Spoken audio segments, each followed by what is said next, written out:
ఈరోజు టాపిక్ వచ్చి equation of motion X is equal to UT plus half AT square using appropriate graph title అది. So వాడు అదే చెప్తాడు మనకి ఈక్వేషన్ ఆఫ్ మోషన్ అని మన మూడు ఈక్వేషన్స్ ఉంటాయి బేసిక్గా. మోషన్ ఒక పార్టికులర్ మోషన్ గురించి చెప్పాలి అంటే V square minus U square is equal to 2as అనేది ఒకటి ఉంటుంది. తర్వాత S is equal to UT plus half AT square అని ఒకటి ఉంటుంది. తనకు V is equal to U plus AT అనే మూడు ఫార్ములాస్ ఉంటాయి. So it is the most important equations of motion అనమాట. సో అందులో మనకి S is equal to UT plus half AT స్క్వేర్నే ఈరోజు మనం అంటే ఎలా వచ్చింది అనేది చూద్దాము త్రూ ది గ్రాఫ్ రిప్రజెంటేషన్ అనమాట. So first of all velocity time graph. First of all velocity time graph తీసుకుంటే కనుక వై యాక్సిస్ సైడ్ వెలాసిటీ తీసుకున్నాం, ఎక్స్ యాక్సిస్ సైడ్ టైం తీసుకుంటే ఆఫ్ ఎ ఒక body moving with initial velocity V నాట్తో మూవ్ అవుతుందని చెప్తున్నాడు. అండ్ యూనిఫామ్ యాక్సలరేషన్ ఏ అంటాం. Let V be the velocity of the body after time T. అంటే కొంత టైం టీ అనే టైం తర్వాత ఆ బాడీ యొక్క వెలాసిటీ ఎంతంటే వి అనమాట. ఓకేనా, వి. సో ఇది ఒక బాడీ ఉంటే దానికి ఇనీషియల్ వెలాసిటీ వి నాట్ అనే వెలాసిటీ ఉందన్నమాట. దానికి ఇనీషియల్ వెలాసిటీ అది టైం పెరిగే కొద్దీ దానికి వెలాసిటీ పెరుగుతూ పోయింది. టీ అనే టైం దగ్గరికి వెళ్ళేసరికి దానికి వెలాసిటీ వి అయిపోయింది అనమాట. అనేది చెప్తున్నాడు అనమాట. అంటే ఒక బైక్ ఉందనుకోండి, స్టార్ట్ అయింది. దానికి ఇనీషియల్గా కొంత వెలాసిటీ ఉంది, వి నాట్ అనే వెలాసిటీ ఉంది.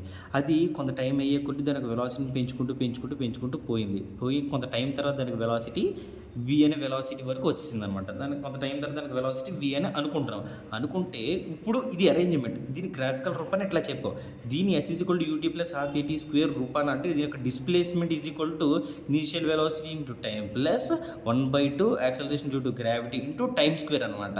సో దానివల్ల ఎలా చేద్దామో ఇప్పుడు చూద్దాం. Okay, let velocity time graph, area of velocity time graph. ఈ area of velocity time graph is equal to total displacement travelled by it. ఈ area of velocity time graph ఎంత అంటే టోటల్ డిస్ప్లేస్మెంట్ ఎంత ట్రావెల్ చేసిందో దానికి equal అవుతుంది అని చెప్తున్నాడు. So area of OABCD area of OABCD is equal to area of OACD plus area of ABC. అంతే కదా. ఇది ఎలా ఉంది, ఇట్లా ఉంది. అంటే ఇది ఒక రెక్టాంగిల్, ఇది ఒక ట్రయాంగిల్. టోటల్ ఏరియా కావాలంటే ఈ రెక్టాంగిల్ ప్లస్ ఈ ట్రయాంగిల్ యాడ్ చేస్తే కనుక మనకు టోటల్ ఏరియా అనేది వచ్చేస్తుంది కదా.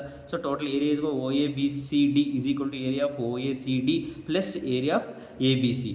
సో ఫస్ట్ ఆఫ్ ఆల్ దీన్ని A1 అనుకుందాం, దీన్ని A2 అనుకుంటే first of all A1 is equal to OA into AD.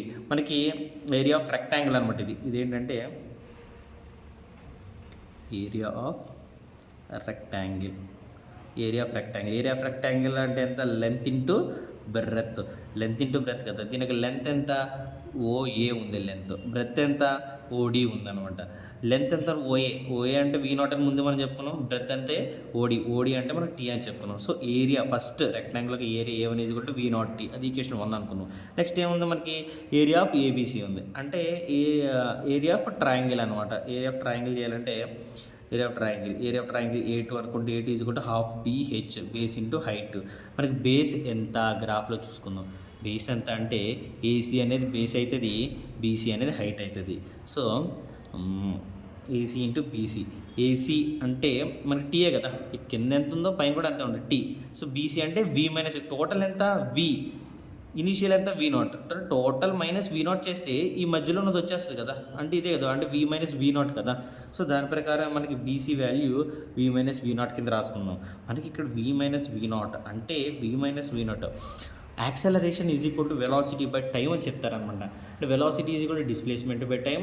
Then velocity మళ్ళీ డెరైవ్ చేస్తే దాన్ని అంటే టైంతో rate of change of time అయితే కనుక యాక్సలరేషన్ వస్తుంది. Then acceleration is equal to velocity by time. Then velocity is equal to acceleration into time. అంటే velocity is equal to acceleration into time అవుతుంది అనమాట. సో ఇక్కడ వెలాసిటీ అంతా V minus V naught is nothing but acceleration into time.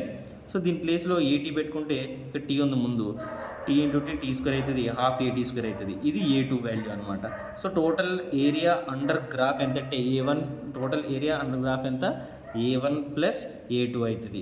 So A1 plus A2 అంటే కనుక total area under graph S is equal to A1 ఎంత వచ్చింది మనకి V0T వచ్చింది, A2 ఎంత వచ్చింది హాఫ్ AT స్క్వేర్ వచ్చింది. Then S is equal to V0T plus half AT square. అదే కదా వాడు మనం ప్రూవ్ చేయమంది, అదే కదా వాడు అడిగింది క్వశ్చన్లో కూడా. X is equal to UT plus half AT square prove చేయమన్నాడు. దాన్ని మన కింద S is equal to V0T plus half AT square అని ప్రూవ్ చేశామన్నమాట. V0 is equal to U0, యూనే V0 అని కూడా అంటారన్నమాట. X అన్నా S అన్నా కానీ ఒకటే, రెండు డిస్ప్లేస్మెంట్ని డెరైవ్ చేస్తుంది. ఓకేనా, డిస్ప్లేస్మెంట్ని రిప్రజెంట్ చేసిద్ది. ఓకే, ఇదే ఒక 4 marks most important question intermediate first year IPAలో. అర్థమైందని అనుకుంటున్నా. Thank you for watching.